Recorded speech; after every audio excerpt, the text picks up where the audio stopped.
वाराणसी में बीएचयू के स्टूडेंट ने जब वित्त मंत्री से पूछा कि रुपया की वैल्यू इतनी क्यों गिर रही है, तो उन्होंने दिया इसका सटीक जवाब।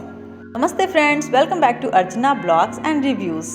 तो आज मैं शेयर करने वाली हूँ अपनी नाइट की रूटीन। सर्दियों में मैं किस तरह से काम करती हूँ और कौन सा काम किए बिना मैं सो नहीं सकती, अदरवाइज़ मुझे मॉर्निंग में बहुत प्रॉब्लम हो जाएगी।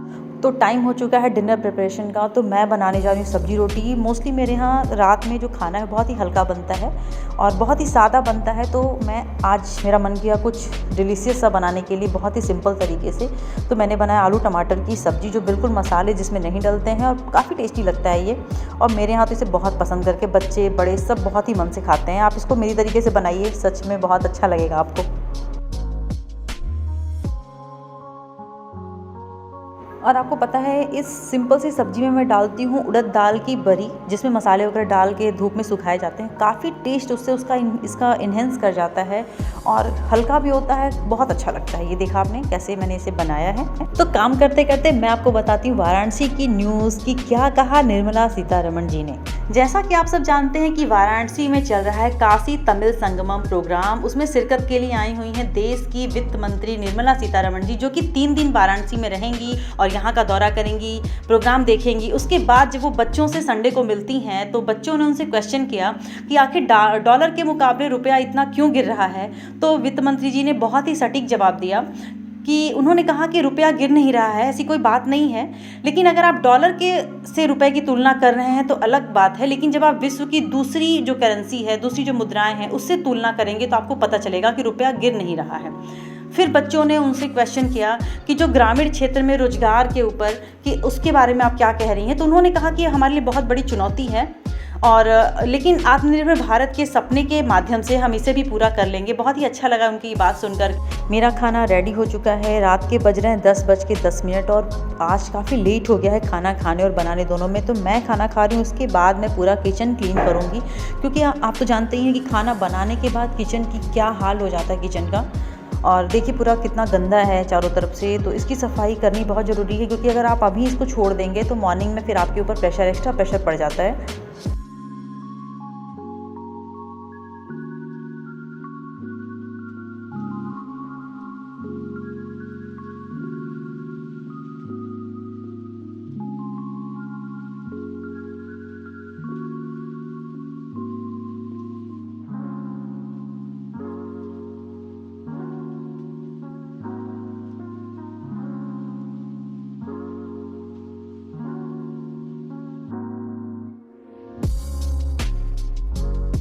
तो कुछ ऐसे वर्क मैं आपको दिखाऊंगी जो मैं वीकली करती हूँ, और कुछ डेली के मेरे वर्क हैं। जैसे कि ये सब जो काम है, इसको मैं अच्छे से बाकायदे रात में धोती हूँ, क्योंकि जो ऑयल के काफ़ी छिटे विटे पड़ जाते हैं, उस पर डस्ट आ जाने की वजह से वो अच्छे नहीं लगते हैं, बहुत ही बुरे से लगते हैं। तो इस वजह से इसे मैं डेली क्लीन करती हूँ। जो मेरी विंडोज़ हैं और जो भी मेरा गैस है, आसपास का जो एरिया है, तो उसे मैं डेली साफ़ करती हूँ।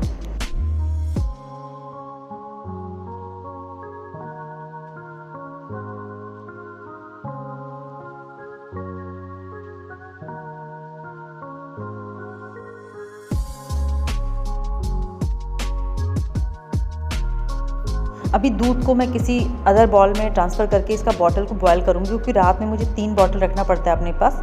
और अभी आप देखेंगे कि मेरा स्लैब जो है वो पूरा भरा हुआ है। तो क्योंकि मेरा बेटा अभी 1.5 साल का है, वो पूरा नीचे का सामान बिखेर देता है, तो मैं अभी ऊपर ही ऐसे एडजस्ट करके सामान रखी हुई हूँ। और बस क्लीनिंग का ध्यान दे पा रही हूँ, बहुत अच्छे से डेकोरेट नहीं कर पा रही हूँ, बट मुझे डेकोरेट करना है। मैंने सारी एडजस्टमेंट अपनी कर ली है, लेकिन कैसे करूँ अभी थोड़ा वो छोटा है, वो मैं सोच रही हूँ थोड़ा बड़ा हो जाए तो मैं इसको अच्छे से एडजस्ट करूँ।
किचन में जब मेरे पानी के पाइपलाइन का काम हो रहा था तो मैंने गीज़र का पाइप भी उसमें डलवा दिया था, क्योंकि जब गीज़र लगे या फिर गीज़र आप ऑन करें तो उसमें भी गर्म पानी आपका आता रहे, जिसकी वजह से सर्दियों में आपको रात में बर्तन धोने में या फिर ठंडा गर्म की कोई प्रॉब्लम ना हो।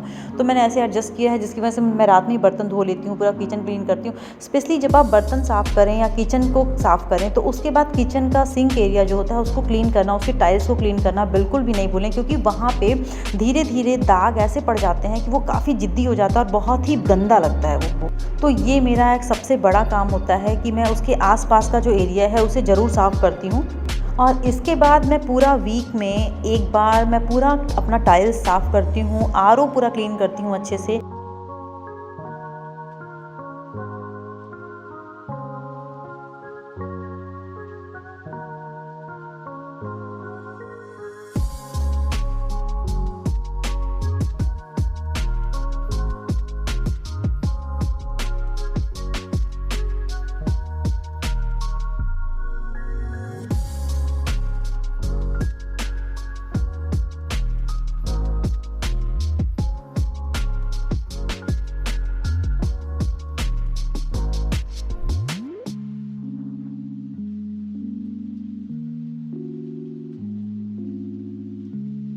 और किचन का जो फ्लोर है उसको मैं पूरा अच्छे से पोछा मारती हूँ। और अब मैं भिगाने जा रही हूँ चना, क्योंकि कल मुझे बनाना है चने की कुछ सब्जियाँ। और जो गर्म पानी मेरा बचा हुआ था बॉटल बॉयल करने के बाद, उसमें मैंने जो भी मेरा बर्तन क्लीन के स्पॉन्ज वगैरह है उसे मैं रात में ज़रूर डालती हूँ, क्योंकि इससे बैक्टीरियाज़ वगैरह आपके मर जाएंगे। और दूध निकाल लिया है, और ये है मेरा होममेड प्रोटीन पाउडर, जिसे हम लोग ज़रूर लेते हैं रात में, जिससे थोड़ी सी एनर्जी अच्छी रहती है। और बच्चों को ये बहुत ही फ़ायदा करेगा, इससे उनका ब्रेन डेवलप करता है। मैं बाहर का कोई भी प्रोटीन पाउडर अपने बच्चों को नहीं देती, बच्चों या किसी भी फैमिली मेम्बर्स को नहीं देती। मैं यही होममेड प्रोटीन पाउडर मैं यूज़ करती हूँ। और रात में इस तरह से होता है मेरा किचन, मैं ऐसे पूरा क्लीन करके फिर रात में सोती हूँ और फिर सुबह उठती हूँ तो फिर मेरा काम, क्योंकि कभी कभी मेरे उठने के बाद दे उठते हैं और कभी तो ऐसा होता है कि मेरे साथ ही वो उठ जाते हैं, तो काफ़ी प्रॉब्लम होती है काम करने में। तो ये कुछ टिप्स हैं जो कि मैं इस तरह से सब कुछ करने के बाद मैं सोने जाती हूँ, और फिर मॉर्निंग में उठने के बाद मैं अपना मॉर्निंग का रूटीन स्टार्ट करती हूँ। अगर मैं ये काम ना करूँ तो मुझे मॉर्निंग में ज़रूर लेट हो जाएगी और विशुद्ध को स्कूल के लिए उससे प्रॉब्लम होगी। इस वजह से कितनी भी रात हो जाए मैं पूरा काम ये कंप्लीट करके ही सोती हूँ। तो आज का ये ब्लॉग कैसा लगा कमेंट करके मुझे ज़रूर बताइएगा।